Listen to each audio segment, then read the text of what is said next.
At pansamantala, yan muna ang mga kaganapan dito sa lungsod ng Zamboanga. Tayo po'y magbabalik ha. Baka maaari po natin makakapiling ang acting mayor po ng lungsod. Walang iba kundi si Vice Mayor Beng Climaco. Silang sandali lamang.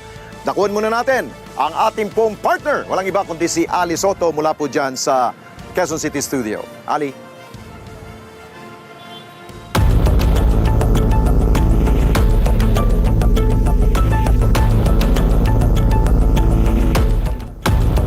Sa ating balitang pulis, yung pinatawag na po ng barangay ang mga magulang ng mga kabataang sangkot sa hazing sa loob ng isang sementeryo sa Naga City. Detalye sa ulat ni Donna Canyeba.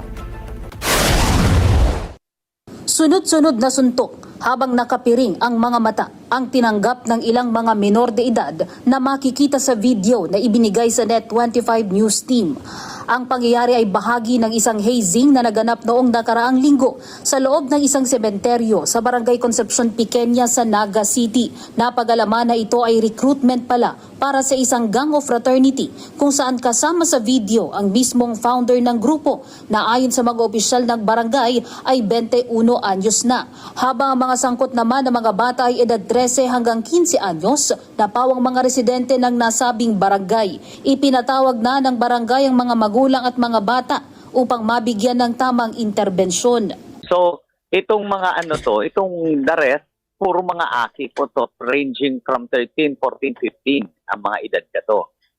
So, pinaarapon na po si mga magurang, pati si mga aki. Ngunyan, ang naghagad man kitang tabang sa city kung ano ang mga possible na interventions na pwedeng gibuhon sa mga kaakian. So, iyan po sinangyari.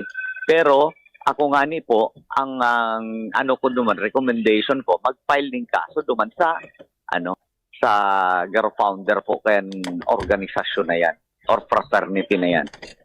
Nakatakda namang magpatawag ng pagpupulong si Naga City Mayor Leni Robredo kasama ang City Social Welfare and Development at mga opisyal ng barangay upang gumawa ng hakbang para hindi na maulit ang insidente. Nanawagan si Punong Barangay Mendoza sa mga magulang na bantayan ng kanilang mga anak at magkaroon ng maayos na komunikasyon upang mapigilan na masangkot sa ganitong mga mapanganib na aktibidad. Donna Canyeba para sa mata ng Agila, matatag, matapang, matapat.